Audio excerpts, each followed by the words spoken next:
মনে রাখবেন ভাইরা আমার, গুনাহগার বান্দা অনুশোচনায় যখন ভোগে, গুনাহ করে তার যতটুকুন ক্ষতি হয়েছিল অনুশোচনায় ভোগার পরে আল্লাহ পাক তার মর্তবা এমন ভাবে বাড়ায় দেন। কোরআন বলেছে ইল্লা মান তাবা ওয়া আমানা ওয়া আমিলা আমালান সালিহান ফাউলাইকা ইউবাদদিলুল্লাহু সাইয়্যাতিহিম হাসানাত ওয়া কানাল্লাহু গফুরার রহিমা। তবে যে সমস্ত ব্যক্তিরা তওবা করে, ও আমানা তওবা করে ঈমানকে নবায়ন করে, ও আমিলা আমালান সালিহা এবং তারা ভালো কাজ করে তওবা করার পরে, ফাউলাইকা এই সমস্ত ব্যক্তি ফাউলাইকা ইউবাদদিলুল্লাহু সাইয়্যাতিহিম হাসানাত আমলনামার মধ্যে তারা যত গুনাহ করেছিল সমস্ত গুনাহগুলোকে আমি আল্লাহ তাআলা নেকি দ্বারা পরিবর্তন করে দেই। বান্দার আমলনামার মধ্যে কোনো গুনাহ থাকে না, কিন্তু বান্দা এখন আমলনামা যে নীল হয়ে যাবে তা হবে না, গুনার জায়গায় আল্লাহ পাক নেকি দ্বারা ভরপুর করে দিবেন। চিৎকার দেবেন সুবহানাল্লাহ। ভাইরা, শয়তানও কিন্তু আল্লাহর কাছে তওবা করতে চেয়েছিল। নবী মুসা কালিমুল্লাহ তুর পাহাড়ে যাচ্ছে আল্লাহর সাথে কথা বলতে, এমন সময় শয়তানের সাথে দেখা হয়েছে। কার সাথে? আমার কথা বুঝতে কি কষ্ট হচ্ছে ভাই আপনাদের? এই আওয়াজে কি সমস্যা হচ্ছে মনে হচ্ছে? এই অপারেটর দেখেন তো আওয়াজে প্রবলেম কিনা,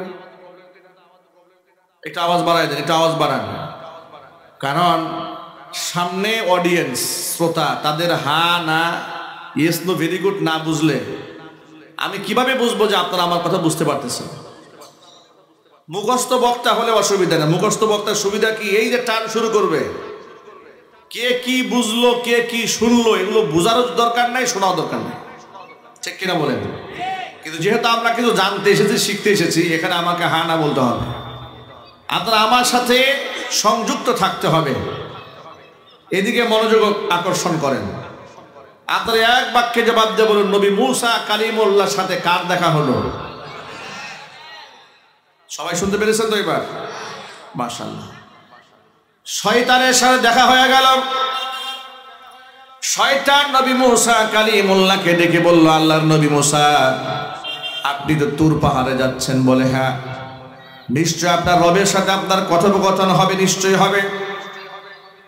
আপনি আমার পক্ষ থেকে আল্লাহর কাছে একটা আবদার জানাবেন, সেটা হচ্ছে আমি তওবা করতে চাই, আমার জন্য কি তওবার দরজা খোলা আছে নাকি? একটু আল্লাহর কাছে আমার পক্ষ হয়ে আবেদনটা আপনি পেশ করবেন। মুসা কালিমুল্লাহ বলেন, ঠিক আছে, অসুবিধা নেই, আমি আল্লাহর সাথে কথোপকথন করার সময় আমি তোমার হয়ে রবের কাছে আবদার জানাবো যে তোমার জন্য তওবার দরজা কোনো খোলা আছে কিনা। তুর পাহাড়ে চলে গেলেন নবী মুসা কালিমুল্লাহ। আল্লাহর সাথে তার ব্যক্তিগত প্রয়োজনীয় কথা সারার পর আল্লাহকে ডেকে বললেন, রব্বুল আমিন, পথিমধ্যে আমার সাথে শয়তানের দেখা হয়েছিল, শয়তান আপনার কাছে একটা আরজি পেশ করেছে, সেটা হচ্ছে সে তওবা করতে চায়, তার জন্য তওবার দরজা কি খোলা আছে নাকি? আল্লাহ রাব্বুল আলামিন তো গায়েব জানেন, ভবিষ্যৎ জানেন, কারণ আল্লাহর কাছে তো বর্তমান ভবিষ্যৎ আর অতীত বলতে কিছু নাই, ঠিক কিনা বলেন? তা আল্লাহ পাক তো সব জানেন। আসলেই যে ও তওবা করবে কিনা, ওর মনের মধ্যে কি আছে এটা আল্লাহর জানা আছে না ভাই? ওর তাকদিরে কি আছে এটা আল্লাহর জানা আছে না? আছে। আল্লাহ রাব্বুল আলামিন বলেন, মুসা রে, ওর জন্য তওবার দরজা খোলা আছে, তুমি তার সাথে আবার যখন দেখা হবে যাওয়ার সময় বলে যাবে যে আদমকে সেজদা না করার কারণে তাকে জান্নাত থেকে বহিষ্কার করা হয়েছিল, সে যেন আদমের কবরে গিয়ে সেজদা দেয়, কবরে সেজদা দিয়ে সে যদি আমার কাছে মাফ চায় আমি শয়তানকেও মাফ করে দেব। আরো আসতে সুবহানাল্লাহ বলেন। নবী মুসা কালিমুল্লাহ তুর পাহাড় থেকে নেমে এলেন, বাড়ির উদ্দেশ্যে যখন রওনা হয়ে গেলেন শয়তানের সাথে দেখা হয়ে গেল। শয়তান ডেকে বলল, আল্লাহর নবী মুসা আল্লাহর কাছে কি আমার আবদারটা আপনি পেশ করেছিলেন? মুসা কালিমুল্লাহ বলে নিশ্চয়ই পেশ করেছিলাম। তো আল্লাহ কি বলেছে? আমার জন্য কি তওবার দরজা খোলা আছে? বলে হ্যাঁ, তোমার জন্য তওবার দরজা খোলা আছে। সেই তওবা কেমনে করব কি শিখিয়েছেন আল্লাহ পাক? আল্লাহ পাক বলে দিয়েছেন যে আদমকে সিজদা না করার কারণে তোমাকে আল্লাহ মারদুদ বানিয়েছেন, রাজিম বানিয়েছেন। যদি ওই আদমের কবরে গিয়ে সিজদা দাও আর আল্লাহর কাছে মাফ চাও, তবে আল্লাহ তোমারও মাফ করে দিবেন।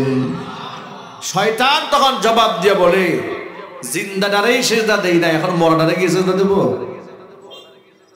আদম যখন জীবিত ছিল তখন তো সম্মানিত ছিল, তখনই সিজদা দেই না। এখন মরে গেছে, তাকে আমি সিজদা দেব? আমার কি প্রেস্টিজ বলতে কিছু নাই নাকি? আমার মান সম্মান নাই? আমি ওকে সিজদা দিতে পারবো না। ঘৃণার সাথে বলেন নাউযুবিল্লাহি মিন যালিক। এই জন্য এই বর্ণনা থেকে এ কথা খুবই স্পষ্ট যে ভুলের উপর অবিচল থাকে শয়তান, আর ভুল করে সেখান থেকে ফিরে আসে আদম। ঠিক কিনা বলেন? আমরা আল্লাহ প্রিয় পাত্র হতে চাই। আমরা এখানে যারা বসে আছি, কি বলেন ভাই, আমাদের আমলনামার মধ্যে গুনাহ আছে না? নিশ্চয় আছে। সগীরা কবিরা জাহিরি বাতিনি গুনার তো কোনো অভাব নাই।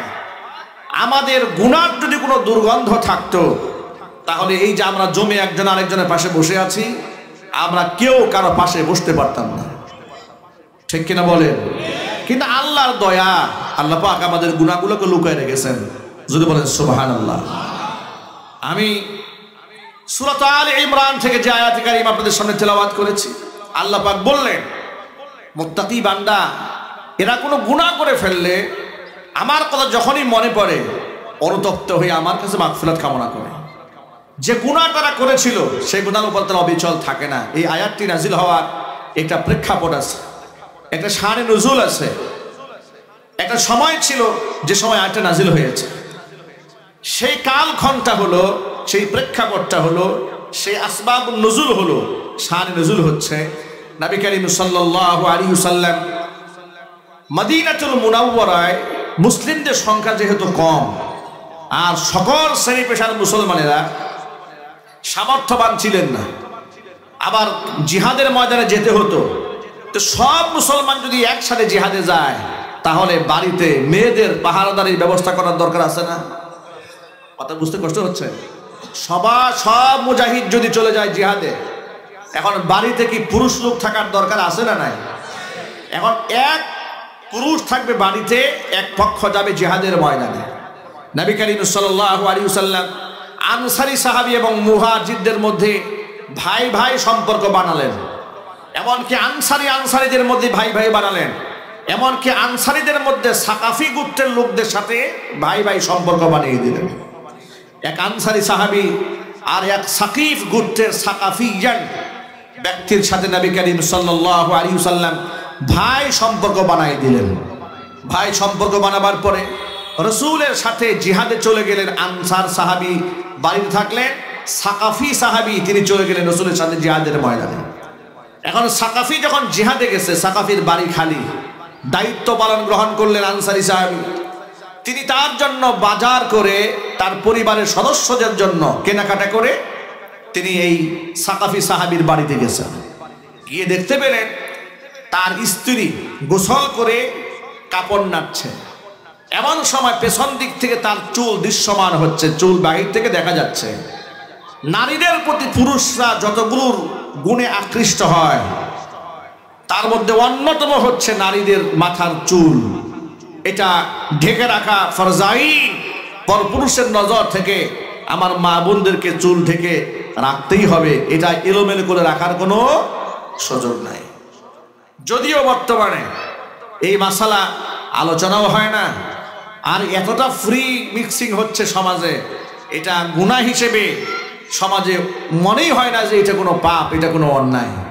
বিশেষ করে কোনো বিবাহ শাদী অনুষ্ঠানে আপনারা দেখবেন যে এই দেশের মুসলিম মেয়েরা এমনভাবে সাজে, এমনভাবে কালচার সাজিয়েছে, বোঝার কোনো উপায় নাই এটা কি মুসলমানের মেয়ে না কোনো হিন্দুর মেয়ে। ঠিক কিনা বলেন? গায়ে হলুদের অনুষ্ঠান করতে গিয়ে বিরাট বিরাট সাউন্ড বক্স লাগায়, যদিও মুন্সিগঞ্জে এরকম হয় না।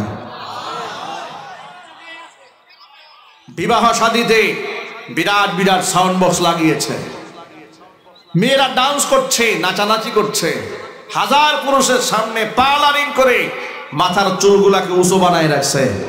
নাই? আরো যদি বলুন নাই।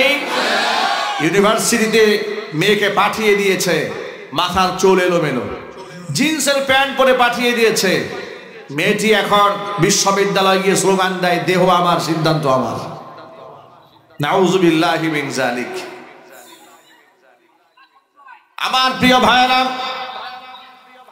আমার মা বোনদের মাথার চুল পরপুরুষের জন্য যে সমস্ত মেয়েরা প্রদর্শন করবে, নবী করিম সাল্লাল্লাহু আলাইহি ওয়াসাল্লাম ১৫০০ বছর আগে ঘোষণা করেছেন, এই সমস্ত মহিলারা জান্নাতে তো যাবেই না, জান্নাতের খুশবু পর্যন্ত তারা নাকের মধ্যে পাবে না। আল্লাহ হেফাজত করেন, জোরে কোন আমিন। আমার মাইকের আওয়াজ বাহিরে যাচ্ছে, নিশ্চয় মা বোনেরা আমার কথাগুলো শুনতে পাচ্ছেন। আল্লাহ পাক আমার মা বোনদেরকে কথাগুলো বুঝার তৌফিক দান করেন।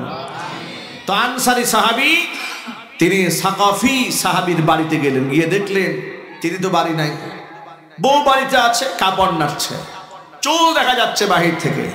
এই চুলের আকর্ষণ তাকে আকৃষ্ট করেছে। সে নারীর কাছে গেছে, হাতটাকে তার হাত ধরে হাতের মধ্যে চুম্বন করেছে। নাউযুবিল্লাহি মিন যালিক। এই চুম্বন করার পরে তাৎক্ষণিক তিনি অনুতপ্ত হলেন, কিংবা নারীটি তাকে বলল যে তুমি তো তোমার ভাইয়ের আমানতের খেয়ানত করলে। যখন সে শুধু বলেছে তুমি তোমার ভাইয়ের আমানত খেয়ানত করেছো, সে এমন ভাবে লজ্জিত হয়ে সেখান থেকে বের হয়ে আসলেন, আর পাহাড়ে গিয়ে চিৎকার করে পাগলের মতো কান্নাকাটি শুরু করলেন। এমন ভাবে তিনি কান্নায় ভেঙে পড়লেন যে কান্নার কোনো শেষ নাই। মনে হলো তিনি বেসামাল হয়ে গেছেন, পাগল পারা হয়ে গেছেন। ইতিমধ্যে আল্লাহর নবী জিহাদের ময়দান থেকে ফিরে এসেছেন। সাকাফি ওই সাহাবী তিনিও বাড়িতে এলেন, স্ত্রীর কাছ থেকে ঘটনার বিবরণ শুনতে পেলেন। স্ত্রী বললেন, আল্লাহর কসম, সে আমার সাথে ব্যভিচার করে নাই, কিন্তু হাতের মধ্যে চুম্বন করে অনুতপ্ত হয়েছে, এখন পাগলের মতো কান্নাকাটি করছে। সাকাফি সাহাবীর আনসারীর জন্য মায়া লেগেছে, পাহাড়ে গিয়ে তাকে বললেন, আল্লাহর বান্দা, চলো তুমি আমার সাথে, দেখি তোমার জন্য কোনো সমাধানের রাস্তা বের করা যায় নাকি। আনসারীকে সাথে নিয়ে আবু বকর সিদ্দিক রাদিয়াল্লাহু তাআলা আনহুর কাছে গেলেন। আবু বকরের কাছে গিয়ে ঘটনার বিবরণ শোনালেন। আবু বকর সিদ্দিক রাদিয়াল্লাহু তাআলা আনহু বললেন যে না, এমন ভয়াবহ অন্যায় তুমি করেছো, এর সমাধান আমি আবু বকরের কাছে নাই। আবু বকর তার কাছ থেকে মুখ ফিরাই নিলেন। তিনি চলে গেলেন হযরত ওমরের কাছে, যে আমি তো এমন একটা অপরাধ করেছি, পাপ করে ফেলেছি, আমি আমার ভাইয়ের আমানতের খেয়ানত করেছি, আল্লাহ কি আমাকে ক্ষমা করবে? আমার কি তওবার রাস্তা খোলা আছে? হযরত ওমর সব শুনতে পেলেন, শুনে তিনিও নাখোশ হলেন। তিনি বললেন, এর কথা আমার জানা নাই, এর সমাধান কি হবে আল্লাহ এবং তার রাসূলই ভালো জানেন। আবু বকরের কাছ থেকে নিরাশ হয়ে গেলেন, ওমরের কাছ থেকে নিরাশ হয়ে গেলেন। আল্লাহর নবী সাল্লাল্লাহু আলাইহি ওয়াসাল্লামের দ্বারস্থ হলেন, ভয়ে ভয়ে হুজুরের সামনে গিয়ে হাজির। ইয়া রাসূলুল্লাহ, ইয়া হাবিবাল্লাহ, আমি তো পাপ করে ফেলেছি, কদ আহলাকতু ওয়া হালাকতু, ধ্বংস করে ফেলেছি নিজেকে, নিজে ধ্বংস হয়ে গেছি, এত বড় অন্যায় করলাম। ঘটনার বিবরণ নবীজি সাল্লাল্লাহু আলাইহি ওয়াসাল্লামের সামনে পেশ করার পর নবীজি সাল্লাল্লাহু আলাইহি ওয়াসাল্লাম তার উপর গুসা হয়ে গেলেন, রাগ হয়ে গেলেন। হুজুর তার থেকে মুখ ফিরিয়ে নিয়ে বলেন, আল্লাহর বান্দা, তোমার ফয়সালা আমার কাছে নাই। ভাইরা আমার, বুঝে শুনে একটা জবাব দিবেন। যেখানে আবু বকর মুখ ফিরিয়ে নিলেন, ওমর মুখ ফিরিয়ে নিলেন, হাতটাকে মুহাম্মদ রাসূলুল্লাহ সাল্লাল্লাহু আলাইহি ওয়াসাল্লাম মুখ ফিরিয়ে নিয়েছেন। এখন এই ব্যক্তির কি যাওয়ার কোনো জায়গা আছে? বুঝে জবাব দেন, নাই। এই জন্য বলেছে বুঝে জবাব দিয়ে, যাওয়ার জায়গা আছে না? আছে। এই আনসারী সাহাবী তিনি হতাশ হলেন না, নিরাশ হলেন না, তিনি আবার পাহাড়ে চলে গেলেন। এমন ভাবে কান্না শুরু করলেন সেজদা দিয়ে, যে আল্লাহ রাহমাতুল লিল আলামিন আমার থেকে মুখ ফিরাই নিছে। রব্বুল আলামিন, একমাত্র তুমি আমার ভরসা, তুমি আমার একটা ফয়সালা করো। আমি তো অন্যায় করেছি, আমি অনুতপ্ত হয়েছে, আমি নিজের গুনার জন্য খুবই লজ্জিত। আল্লাহ রাব্বুল আলামিন তার তাওবা মঞ্জুর করে নিলেন। জিবরাইল আলাইহিস সালাতু ওয়াস সালামকে পাঠিয়ে দিলেন, জিবরাইল যা আমার দোস্তের কাছে গিয়ে বল, ওয়াল্লাযীনা ইযা ফাআলু ফাহিশাতান আও যালামু আনফুসাহুম যাকারুল্লাহা ফাস্তাগফিরু লিযুনুবিহিম ومن يغفر الذنوب إلا الله ولم يصروا على ما فعلوا وهم يعلمون। মানুষ যখন কোনো অন্যায় করে ফেলে, অন্যায় করার পর আমার কথা যখন মনে হয়ে যায়, গুনার জন্য সে অনুতপ্ত হয়ে আমার কাছে ক্ষমা প্রার্থনা করে, আর আমি আল্লাহ ছাড়া কেউ গুনাহ ক্ষমা করতে পারে না। নিজের ভুলের ওপর সে অবিচল থাকে না, অচল থাকে না, ওই সমস্ত ব্যক্তিদের জন্য কি হয়েছে শোনো, উলাইকা জাযাউহুম মাগফিরাতুম মির রাব্বিহিম ওয়া জান্নাতুম তাজরি মিন তাহতিহাল আনহারু খালিদিনা ফিহা আবাদা ওয়া নি'মা আজরুল আমিলিন। সমস্ত ব্যক্তিদের জন্য রয়েছে ক্ষমা। এই অপারেটর, এই বাম পাশের মাইক্রোফোন তো বাজে না, অপারেটর কোথায়? অপারেটর এখানে বাজে না, এটা কাজ করতেছে না, এই একটা বাজতেছে, এটা আওয়াজও কমে গেছে। যখন বন্ধ হয়ে যাবে আওয়াজ একদম কম, কথা বলতে কষ্ট হচ্ছে। আওয়াজগুলো প্রথমে একটু ভালো দিয়েছিল, আবার কমায় ফেলছে। দেখেন তো ভাই কি সমস্যা, দেখেন তাড়াতাড়ি দেখেন।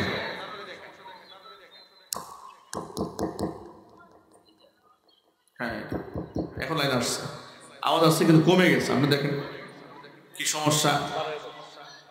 এত সুন্দর আয়োজন যদি মাইকে ডিস্টার্ব দেন তাহলে হবে ভাই?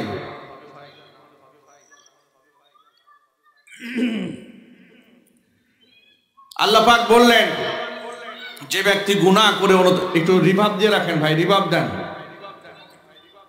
গুনাহ করে যখন ব্যক্তি অনুতপ্ত হয়, ওয়ালাম ইউসিররু আলা মা ফাআলু ওয়া হুম ইয়ালামুন, গুনার মধ্যে ব্যক্তি যখন অবিচল থাকে না, উলাইকা লাহুম জাযাউহুম মাগফিরাতুম মির রাব্বিহিম, এই সমস্ত ব্যক্তিরা, তাদের জন্য আমি আল্লাহর পক্ষ থেকে রয়েছে ক্ষমা। যদি বলেন সুবহানাল্লাহ। তাদের জন্য রয়েছে জান্নাত, যে জান্নাতের পাদদেশ দিয়ে প্রবাহিত হয় প্রস্রবণ, চিরদিন তারা সেই জান্নাতের মধ্যে থাকবে। ভালো কাজ যারা করে তাদের বিনিময় কতই না উত্তম হয়। জোরে জোরে বলেন সুবহানাল্লাহ। দেখুন, অন্যায় করার পরে যদি কোনো ব্যক্তি নমনীয় হয়, ভুল স্বীকার করে, তার জন্য যেমন আল্লাহর মায়া হয়, অনুরূপভাবে আপনি যদি কোনো বান্দার সাথে বেয়াদবি করেন কিংবা তার হক নষ্ট করেন, যদি বান্দার কাছে ক্ষমা প্রার্থনা করেন, বান্দার মনটা আল্লাহ পাক নমনীয় বানায় দেন। ঠিক কিনা বলেন? আর যদি ভুল করার পরে গোয়ার তুমি করেন, ভুল করার পরে যদি আবার মনে মনে ভাবেন যে আমার কাজটা ঠিক করেছি, তাহলে কি তাদের প্রতি মহব্বত সৃষ্টি হয় না ঘৃণা সৃষ্টি হয়? ঘৃণা সৃষ্টি হয়। জুলাই আগস্টের বিপ্লবে ২৫০০ মানুষদেরকে তারা ঠান্ডা মাথায় খুন করেছে। আজকের এই দিন পর্যন্ত একজন খুনিকেও, একজন অপরাধীকেও আমরা আফসোস করতে দেখি নাই। কথার আওয়াজ নাই। বিগত ১৬ বছরে হাজার হাজার আলেমদেরকে বিনা অপরাধে যারা মামলায় ঢুকিয়েছে, শত শত আলেমদেরকে গরুর রশি দিয়া বেঁধে টেনে টেনে পায়ে ডান্ডা বেরি লাগিয়ে যারা আদালতে হাজির করেছে, আজ পর্যন্ত দুঃখ প্রকাশ করে একটা স্টেটমেন্ট দিয়েছে, একটা প্রমাণ কেউ দেখাতে পারবে না। কথা ঠিক কিনা বলেন? সুতরাং এরা আবু জেহেলের নাতিপুতি, এতে কোনো সন্দেহ নাই। আর ওই আবু জেহেলের নাতিপুতিদের জন্য যারা মায়া কান্না কান্দে, এদের গায়ে আবু জেহেলের রক্ত আছে, এতে কোনো সন্দেহ নাই। কে কোন দল করেন এটা আমি জানি না, জানার কোনো প্রয়োজনও মনে করি না। আমি শুধু মনে করি খুনির কোনো দল থাকতে পারে না, অমানুষের পক্ষে কোনো সাপোর্ট থাকতে পারে না, সন্ত্রাসী গুন্ডাদের পক্ষে যারা কথা বলে তারাও গুন্ডা। ভুল করে যদি আপনি অনুশোচনায় ভোগেন, আল্লাহ আপনাকে ক্ষমা করে দিবেন, কিন্তু বান্দার হক আদায় না করে, বান্দার হক নষ্ট করে যদি আপনি হজ করেন, উমরাও করেন, আল্লাহর কসম হজ উমরা শুধু নয়, আল্লাহর পথে গিয়া জিহাদ করে যদি শহীদ হয়ে যান, কিয়ামতের দিন এই শহীদরা যাদের বিনা হিসেবে আল্লাহ জান্নাত দিবেন, বান্দার হক নষ্ট করলে শহীদদেরকে আল্লাহ কিয়ামতের দিন আসামি বানায়া দিবেন। জিবরাইল আলাইহিস সালাতু ওয়াস সালাম একদিন আল্লাহর হাবিবের কাছে এসে বলেন, ইয়া রাসূলুল্লাহ, আপনার উম্মতদেরকে জানিয়ে দেন যারা আল্লাহর পথে জীবন দেবে, শহীদ হয়ে যাবে, তাদের কোনো হিসাব হবে না, বিনা হিসেবে ওরা জান্নাতে চলে যাবে। জোরে জোরে বলেন সুবহানাল্লাহ। এই কথা যে মজলিসে বললেন, ওই মজলিস থেকে উঠে দাঁড়াবার আগে সাহাবীদেরকে নবীজি আবার ডাকলেন, তোমরা বসো। একটা কথা এই মাত্র জিবরাইল এসে বলে গেল, সেটা হলো শহীদরা যদি বান্দার হক নষ্ট করে গিয়ে থাকে, কিয়ামতের দিন শহীদদেরকেও বান্দার জন্য আল্লাহর আদালতে জবাবদিহিতা করতে হবে। ভাবা যায়, শহীদ যাদের কোনো হিসাব নাই, তাদেরও হিসাব হবে কিয়ামতে যদি বান্দার হক নষ্ট করে গিয়ে থাকে। আর আজকে আমরা বান্দার হকের ব্যাপারে চূড়ান্ত উদাসীন। ক্ষমতা পেলেই জমি দখল, ক্ষমতা পেলেই বাড়ি দখল, ক্ষমতা পেলেই ফ্যাক্টরি দখল, ক্ষমতা পেলে বাজার দখল, চাঁদাবাজি করার জন্য গরিবের পেটে লাথি মেরে যারা মানুষের পকেট থেকে টাকা ছিনায় নেয়, এমন জালেম চাঁদাবাজ দেশের মধ্যে আছে না নাই? কুলি মজুর ঠেলাওয়ালাদের কাছ থেকে চাঁদা নেয়, একটা লেবু বিক্রি করে বেচারা, তার কাছ থেকে চাঁদা নেয়। ঠিক না ভাই? এ কি সত্য না অসত্য? আপনারা বলেন তো, এই হারামখোরেরা হজ করলে কি ফায়দা হবে? এই হারামখোরা উমরা করলে কি ফায়দা হবে? মসজিদ মাদ্রাসায় দান করলেই বা কি ফায়দা হবে? কোনো লাভ আছে? কোনো লাভ নাই। এটা আমার কথা নয়, আল্লাহর কসম, এটা আমার কথা নয়। ১৫০০ বছর আগে নবী করিম সাল্লাল্লাহু আলাইহি সাল্লাম বলেছেন, লা ইয়াদখুলুল জান্নাতা লাহমুন নাবাতা মিনাস সুহতি। ওই গোশতের টুকরা আল্লাহর জান্নাতে যাবে না যে গোশত বেড়ে উঠেছে হারাম রক্ত মাংসে, যে দেহ বেড়ে উঠেছে ওই দেহ আল্লাহর জান্নাতে প্রবেশ করবে না। এমন কি হারামখোর যদি আল্লাহর কাছে দোয়া করে, আল্লাহ পাক তার দোয়াও কবুল করে না। আল্লাহ পাক আমাদের হারাম থেকে বেঁচে থাকার তৌফিক দান করেন। জোরে বলেন আমিন। সুদ খাওয়া, ঘুষ খাওয়া, শুকরের গোশত খাওয়ার সমতুল্য গুনাহ। নাউজুবিল্লাহ পড়েন। শুকরের গোশত খাওয়া হালাল না হারাম? শুকরের গোশত খাওয়া যেমন হারাম, সুদ খাওয়া তার থেকে ভয়ঙ্কর হারাম। কারণ শুকরের মাংস খাইলে নিজের মার সাথে জিনা হয় এমন কথা হাদিসে নাই, কিন্তু সুদ খাইলে নিজের মায়ের সাথে জিনা করার সমতুল্য গুনাহ হয় বলে হাদিস লেখা আছে। হিন্নার সাথে বলে নাউজুবিল্লাহ। সুদ আর ঘুষ একই জিনিস, হারাম। এটা খাবেন না, এতে কোনো সুখ নাই, এতে কোনো শান্তি নাই। সব মনে রাখবেন, কোরআনে কারিমে আল্লাহ পাকের একটা ওয়াদা আছে। আচ্ছা, আপনাদের কি মনে হয় আল্লাহ পাক কোরআনে কোনো ওয়াহিতুক কথা বলেছেন? জোর আওয়াজে বলেন। আল্লাহ রাব্বুল আমিন মানুষের সাথে ওয়াদা করেছেন, বান্দারে তুমি যদি ঈমানের সাথে, বিশ্বাসের সাথে ভালো কাজ করো, তোমার সাথে আমি আল্লাহর একটা ওয়াদা থাকলো। সেই ওয়াদা কি শোনো, মান আমিলা সালিহাম মিন যাকারিন আও উনসা ওয়া হুয়া মুমিন ফালানুহইয়ান্নাহু হায়াতান তাইয়্যিবা। ওয়ালানাজজিয়ান্নাহুম আজরাহুম বিআহসানি মা কানু ইয়ামালুন। নারী হোক কিংবা পুরুষ হোক, ঈমানের সাথে যদি কোনো বান্দা বান্দি ভালো কাজ করে, আমি আল্লাহর ওয়াদা রইল তাদের জন্য, তাদেরকে আমি দুইটা পুরস্কারে পুরস্কৃত করব। একটা পুরস্কার দেব আমি আল্লাহ দুনিয়াতে, আরেকটা পুরস্কার দেব তাকে আমি আখিরাতে।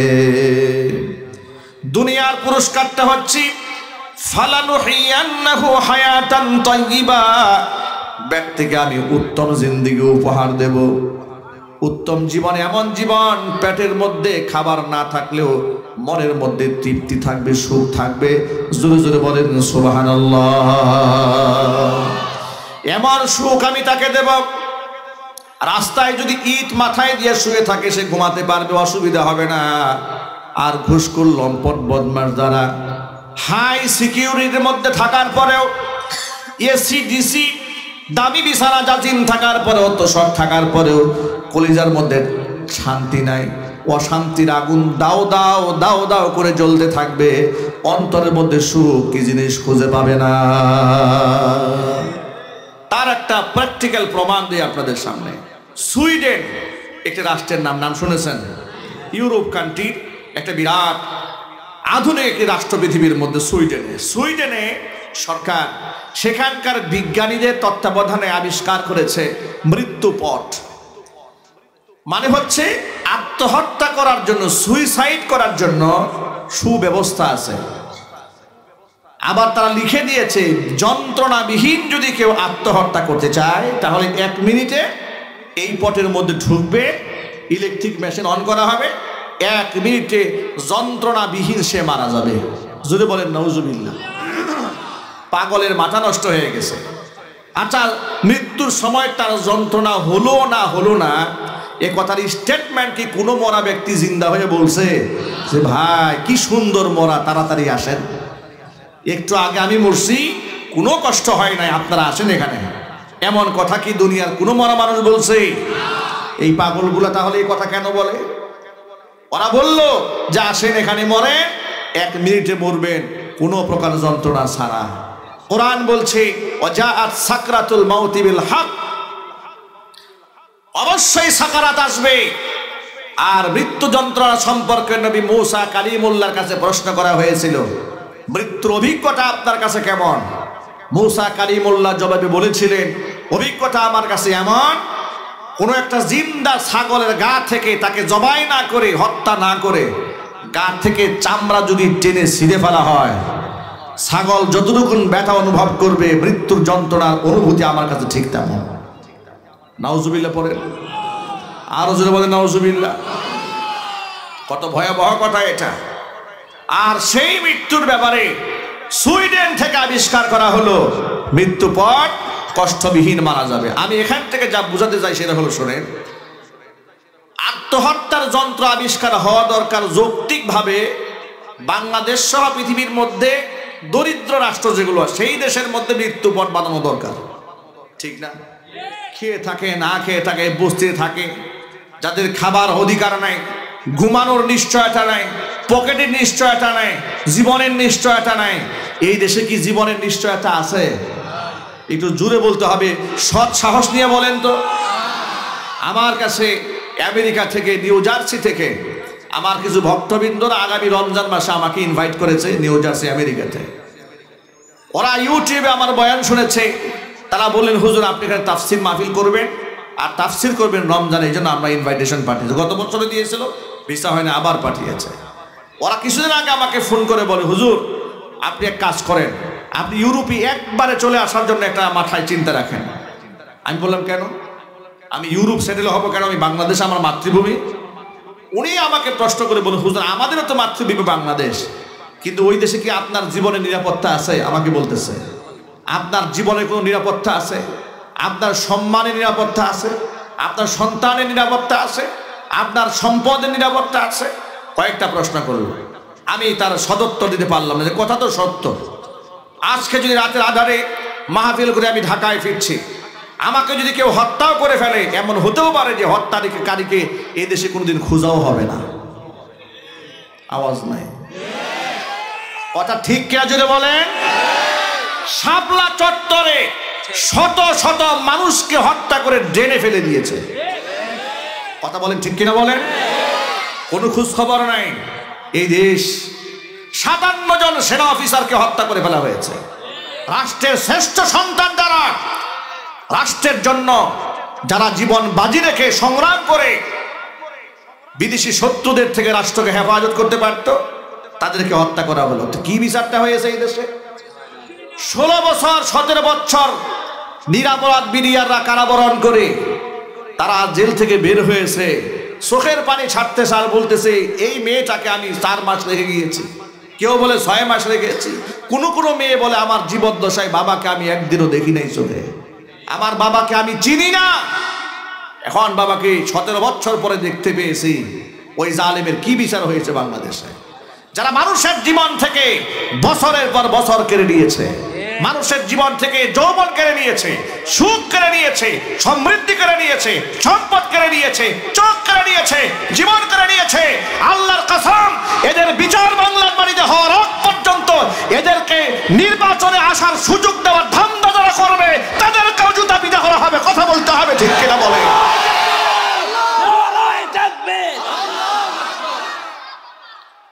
অসংখ্য আলেম আমাদেরকে নির্বিচারে তারা হত্যা করেছে। কি হয়েছে তাদের? এই জন্য আমাদের পরিষ্কার বার্তা, ওরা আমাদেরকে বলে হুজুর এটা অমুসলিম দেশ হলেও জীবনের নিরাপত্তা আছে, আপনাকে কেউ ছুরি ধরবে সাহস কারো হবে না, আপনি আপনার ধর্ম প্রচার করবেন, কেউ আপনাকে বাধা দেবে না। কিন্তু দ্বিতীয় বৃহত্তর মুসলিম দেশ বাংলাদেশে এমন ঘটনা আমাদের সাথে বহুবার ঘটেছে। কোরআনের বয়ান চলতেছে, সামনে থেকে মাইক কেড়ে নিয়েছে। হয় নাই? আরো জোরে বলতে হবে, হয় নাই? আল্লাহর গজবে তারা নিপতিত হয়েছে। আমি আপনাদের উদাত্ত আহ্বান জানাই, এ দেশ মুসলিম দেশ। কথা বলেন। এদেশে ইসলামের সম্মান যতদিন থাকবে এ রাষ্ট্র ততদিন থাকবে। যেদিন দেশে ধর্মের সম্মান থাকবে না সেদিন এই দেশটাও থাকবে না। অতএব ধর্মের সাথে, কোরআন সুন্নাহর সাথে কোনো কম্প্রোমাইজ চলবে না। ধর্মকে সকল স্বার্থের ঊর্ধ্বে স্থান দিতে হবে। ইনশাআল্লাহ বলেন। কোরআন আগে, আমার আল্লাহ আগে, আমার রসুল আগে। ঠিক কিনা বলেন? আল্লাহ এবং রসুল এবং কোরআনকে সবার উপরে প্রাধান্য দিতে আমরা রাজি আছি তো? কারা কারা রাজি আছেন হাত দেখতে চায়? মাশাআল্লাহ, আল্লাহ যেন সকলকে কবুল করে, জোরে করে আমিন। কোরআন নিয়ে বাঁচতে চায়, কোরআন নিয়েই মরতে চায়, হাসি মুখে কোরআনের মহব্বত নিয়ে কিয়ামতের দিন রবের সামনে দাঁড়াতে চায়। আল্লাহ যেন কবুল করেন, জোরে করে আমিন। ভাইরা আমার, যে কথা বলতে চেয়ে এতগুলো লম্বা কথা বললাম সেটা হলো মৃত্যু পর সুই যে কেন বানানো হলো, সেখানে কি নাই? সেখানে সুখের সমস্ত সরঞ্জাম আছে। সেখানে তো আর কোনো হুজুর গিয়া ওয়াজ করে বলে না আপনার মেয়েটাকে বোরকা পরাইতে পারবেন না, আপনার মেয়েটা হিজাব নেকাব ছাড়া ঘর থেকে বের করতে পারবেন না। এমন কোনো ওয়াজ কেউ সেখানে করে না। স্বাধীন জীবন যাপন তারা করে। নারীদের স্বাধীনতা আছে, তাদের ভাষায় যে স্বাধীনতা তারা মনে করে, ফ্রি মিক্সিং আছে, সব আছে। গাড়ি বাড়ি, নারী, টাকা পয়সা, ধন দৌলত, কোনো কিছুর অভাব তাদের মধ্যে নাই। আমার প্রশ্ন হলো, এত সুখের সরঞ্জাম থাকার পরেও তারা সেখানে সুইসাইড করার যন্ত্র কেন তারা সেখানে আবিষ্কার করলো? এর মানে হচ্ছে সব কিছু আছে, শুধু সম্পর্ক নাই রবের সাথে। ঠিক কিনা বলেন? আজকে আপনি দেখেন একজন আলেম সামান্য কিছু টাকা ইনকাম করে, তাকে জিজ্ঞেস করবে হুজুর আপনি কেমন আছেন, সারা জীবন বলবে আলহামদুলিল্লাহ, আল্লাহ পাক ভালো রাখছেন।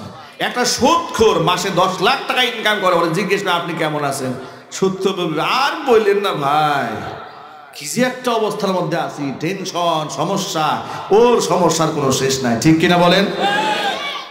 এটা আল্লাহর ওয়াদা, যে ব্যক্তি এই দুনিয়াতে ঈমানের সাথে, বিশ্বাসের সাথে ভালো কাজ করবে, দুনিয়ার পুরস্কার হচ্ছে আল্লাহ পাক তাকে উত্তম জিন্দেগি উপহার দেবে। এমন জীবন তাকে উপহার দেবে, সে মারা গেলে আসমান কাঁদবে, জমিন কাঁদবে। লোকেরা তার মৃত্যুর পরে আলহামদুলিল্লাহ পড়বে না, ইন্না লিল্লাহ পড়বে। ঠিক কিনা বলেন? এই জন্য ঈমানের সাথে, বিশ্বাসের সাথে ভালো আমল আল্লাহ যেন করার তৌফিক দান করে। জোরে করে আমিন। এটা হলো দুনিয়ার পুরস্কার। আখিরাতে আল্লাহ কি দিবেন শোনেন। আখিরাতে আল্লাহ যেই পুরস্কারটা দেবেন, আল্লাহ বলছেন ওয়ালানাজজিয়ান্নাহুম আজরাহুম বিআহসানি মা কানু ইয়ামালুন। এই দুনিয়াটি কত ভালো মানের কাজ তারা করেছে, উচ্চতর ভালো মান কাজ করেছে, মিডিয়াম পর্যায়ের ভালো মান কাজ করেছে, নিম্ন মানের ভালো কাজ করেছে। সমস্ত আমলের তারতম্যগুলাকে আল্লাহ পাক মিটাই দিয়া সমস্ত আমল নামার মধ্যে ফার্স্ট ক্লাস মার্ক লাগাইয়া আল্লাহ রাব্বুল আলামিন কিয়ামতের দিন তাদেরকে বিনিময় দান করে দিবেন। জোরে বলেন সুবহানাল্লাহ। সুতরাং নেক কাজে দুইটা রেজাল্ট, এক হচ্ছে দুনিয়াতে আল্লাহ দিবেন হায়াতে তয়্যিবা, আর দ্বিতীয়ত আল্লাহ রাব্বুল আলামিন তাকে দিবেন জান্নাতে সর্বোৎকৃষ্ট মানের পুরস্কার। সুতরাং ঈমানের সাথে আল্লাহ পাক আমাদেরকে ভালো আমল করার তৌফিক দান করেন। শুনুন, কোরআন থেকে যদি আপনি মুখ ফিরিয়ে নেন, এই কথা বলে আমি আমার বক্তব্য শেষ করছি। যারা কোরআন থেকে মুখ ফিরিয়ে নেবে, খুব চালাকি করে সুকৌশলে কোরআন থেকে দূরে সরে যাবে, এই ব্যক্তিদের পরকালটা কি হবে? কোরআন বলছে সূরা তাহা 16 নম্বর পারা 19 নম্বর পৃষ্ঠায় একদম শেষ আয়াতে আল্লাহ বলছেন ওয়ামান আ'রাদা আন যিকরি, আই কোরআনি, আমার কোরআন থেকে যেই ব্যক্তি মুখ ফিরাই নেবে, ফাইন্না লাহু মাঈশাতান দানকা, জীবনে তার হাজারো সচ্ছলতা থাকতে পারে, টাকা, গাড়ি, বাড়ি, ক্ষমতা সবকিছু থাকার পরেও আমি তার জীবনটা সংকীর্ণ বানায় দেব। গোটা পৃথিবী তার কাছে একেবারে অপ্রশস্ত হয়ে আসবে, ন্যারো হয়ে আসবে। দুনিয়া তাকে একবার ছোট্ট মনে হবে, পৃথিবীর জমিন তাকে কোথাও কবুল করতে চাবে না। আমি এভাবেই তার জিন্দেগিটাকে সংকীর্ণ বানায় দেব। শুধু কি তাই, ওয়ানাহশুরুহু ইয়াউমাল কিয়ামাতি আ'মা, কিয়ামতের দিন ব্যক্তিকে আমি অন্ধ বানায় হাসরের ময়দানে উঠাবো। সে আমাকে বলবে ক্বালা রাব্বি লিমা হাশারতানি আ'মা ওয়া ক্বাদ কুনতু বাসীরা, আল্লাহ তাআলা দুনিয়ার মাটিতে তো আমি অন্ধ ছিলাম না, আমি তো দৃষ্টি সম্পন্ন ছিলাম, তুমি আমাকে অন্ধ কেন বানালে? আল্লাহ পাক তখন হাসরের ময়দানে জবাব দিয়ে বলবেন ক্বালা কাযালিকা আতাতকা আয়াতুনা ফানাসিতাহা ওয়া কাযালিকাল ইয়াওমা তুনসা। এভাবে কিন্তু একদিন দুনিয়াতে তোমার কাছে আমার আয়াতগুলো এসেছিল, আলেমরা বয়ানে মাইক লাগিয়ে তোমার কানে আমার আওয়াজগুলো পৌঁছে দিয়েছিল, মুফতি মুহাদ্দিসরা পৌঁছে দিয়েছিল, নবীরা পৌঁছে দিয়েছিল, পয়গাম্বররা পৌঁছে দিয়েছিল, সাহাবায়ে কেরাম, তাবিঈন, আইম্মায়ে মুজতাহিদিন, সালফে সালিহিন তারাও পৌঁছে দিয়েছিল। কিন্তু তোমরা আমার কথাকে আমলে নাও নাই, মুখটা ফিরিয়ে নিয়েছিলে। আমার কোরআন থেকে যেভাবে তোমরা আমার কোরআনটাকে দুনিয়াতে ভুলে গিয়েছিলে, আজকে হাসরের ময়দানে আমি আল্লাহ তোমাদের ভুলে গেলাম। জোরে জোরে বলেন নাউজুবিল্লাহ। কোরআন থেকে যারা মুখ ফিরাই নেবে, হাসরের ময়দানে আল্লাহ তাদের থেকে মুখ ফিরাই নেবেন। সুন্নাত থেকে মুখ ফিরিয়ে নিয়ে যারা বেদাত করবে, কিয়ামতের দিন আল্লাহ রসুল তাদের থেকে মুখ ফিরাই নেবেন। আল্লাহ এবং রসুল যদি আমাদের থেকে মুখ ফিরাই নেন, তাহলে আমাদের কি যাওয়ার আর কোনো জায়গা আছে? আরো যদি বলুন ভাই আছে। সুতরাং আমরা যদি চাই নবী করিম সাল্লাল্লাহু আলাইহি ওয়াসাল্লামের শাফাত, তাহলে দুনিয়াতে সুন্নাহ ভিত্তিক জীবন পরিচালনা করতে হবে। আমরা যদি চাই কিয়ামতের দিন আল্লাহ আমাদেরকে ক্ষমা করে দিন, তাহলে অবশ্যই এই দুনিয়াতে কোরআন ভিত্তিক জীবন যাপন করতে হবে। এটা আমার ব্যক্তি জীবনে যেমন কোরআন প্রয়োজন, আমার সামাজিক জীবনে ঠিক তেমনই কোরআন প্রয়োজন। আমার ব্যবসায়িক অঙ্গনে, আমার চাকরির মাঠে, সেখানে আমার কোরআন প্রয়োজন। আমি যখন রাজনীতি করব, সেখানেও আমার কোরআন থাকার প্রয়োজন আছে না নাই? আরো জোরে বলেন ভাই। আমার জীবনের কোনো অংশ থেকে কোরআন বাদ দেওয়া যাবে না। মৃত্যু পর্যন্ত কোরআনের সাথে আমার অঙ্গাঙ্গি সম্পর্ক রাখতে হবে। এটা আমার জীবনের থেকে অবিচ্ছেদ্য একটা অংশ কোরআন। এটা জীবন থেকে বাদ দেওয়া কোনো ক্ষেত্রে যাবে না। আমরা অনেক সময় শুনি কোনো রাজনীতিবিদ এমন কথা বলেন যে রাজনীতির সাথে কোরআনের কোনো সম্পর্ক নাই। এই কথাটি কত বড় মারাত্মক কথা, কত বড় বিভ্রান্তিমূলক কথা। ফুকাহায়ে কেরাম তাই ব্যাপারে সঠিক সিদ্ধান্ত গ্রহণ করতে পারবেন। আপনারা হকপন্থী আলেমদের পরামর্শ নিয়ে জীবন চালান। আপনাদের প্রতি অকুণ্ঠ দোয়া, ভালোবাসা, মোহাব্বত রইল। আল্লাহ রাব্বুল আলামিন আপনি আমি সকলে মিলে কোরআনময় জীবন গড়ি, কোরআন নিয়ে বাঁচি, কোরআন নিয়েই বলি, কোরআন নিয়ে হাসরের ময়দানে দাঁড়ায়। আল্লাহ পাক সেভাবে আমাদেরকে কবুল করেন। জোরে কোন আমিন। ও আখিরু দাওয়ানা আনিল হামদুলিল্লাহি রাব্বিল আলামিন। ওয়াসসালামু আলাইকুম ওয়া রাহমাতুল্লাহি ওয়া বারাকাতুহু। ঢাকা মাহফিল সুস্থ সমাজ গড়ার বিপ্লবী চেতনায়।